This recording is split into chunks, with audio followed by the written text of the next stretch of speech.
absolutely, of course. If I understood you correctly, then all this seeking, all this walking, traveling, going somewhere was not wasted time. How could that be? The spirit was in search, that spirit within you was trying to find its way out, where? Into itself, which is within you. But the reason why we go about in life through, let's say, geographical, or intellectual expeditions, is because we, again, that's what we do. We want to find answers outside of ourselves, and we would do that as long as we not realize that truth cannot be anywhere else. This is the moment of the birth of the true spiritual seeker for me. And I often speak about it. This is the moment of birth. It's not necessarily awakening. It's like pre-awakening. It's like when you ready to understand that no matter where you will go, Mars, Moon, what have you, any part of the planet Earth, the holiest of holy, unless you go within, you will not find it there. There's no mountain, there's no Kailash, there's no Sinai, there's no holy cave, there's no place where anyone have ever attained anything that would work for you, unless you turn within. And this is the beginning of a true spiritual journey. From that moment on, the maturity of seeking really starts, because then we're no longer kidding ourselves. We're no longer fooling ourselves. We're no longer traveling outward. We're only going inward. Because that's sooner or later has to happen.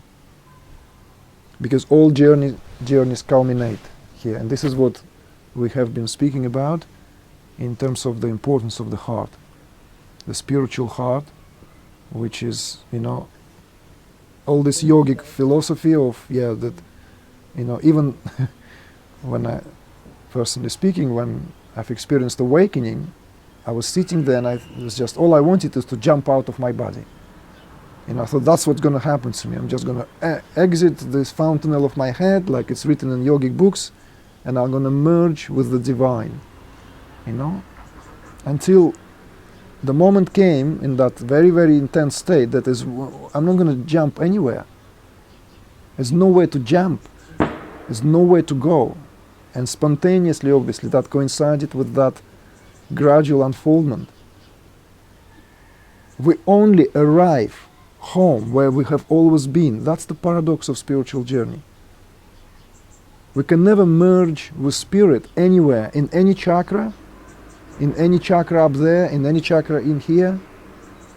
We can only merge with our essence within, and we are always that essence.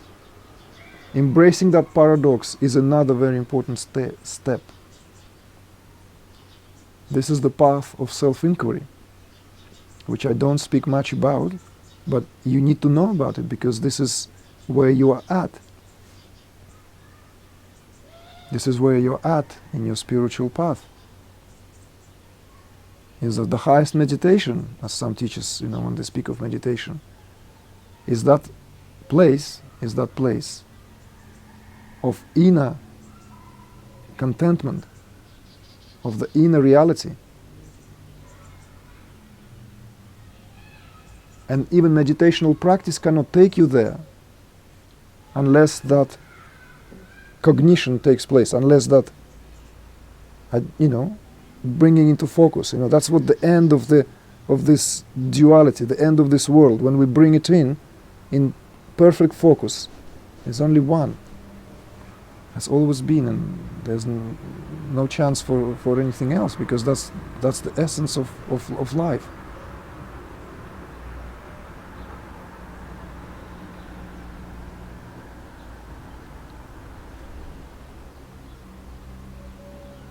And then you become the embodiment of whatever teaching you've been following, which is infinitely much more beneficial than any costume drama can ever be.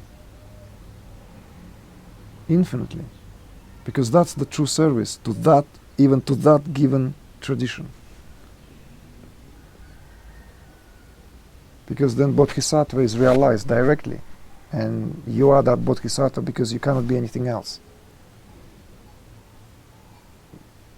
Anything else is that what Buddha talked about, dreamlike world.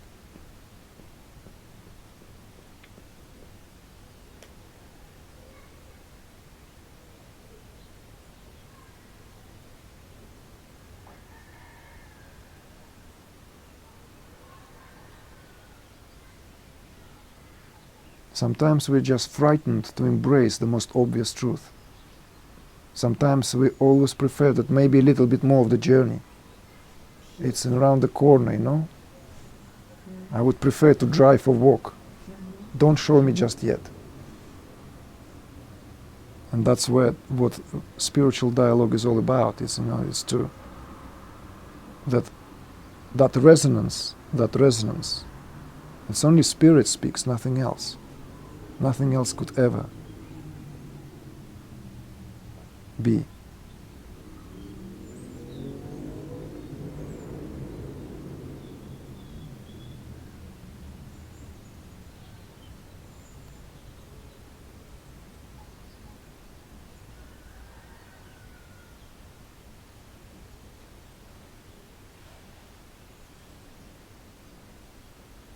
Yes, of course.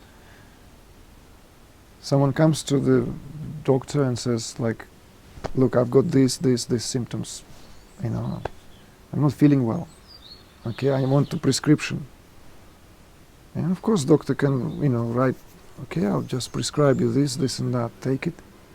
You know, this 2 at night, this 5, you know, 1 in the morning, after meals, before meals, full prescription. But when the doctor really looks at the patient and says to him, hey, wait a minute, you know, you're perfectly healthy. You're perfect in every sense you can ever be. You know? You're already perfect now. Perfect as you are, healthy. Why do you need all these prescriptions? Wait a minute. You know? Of course we can grab something in the end. Of course we will grab something else. You're not gonna have nothing to have there. Of course you need your boat to cross onto the other side. But what I'm saying is that you need to know your condition. Where you're going to.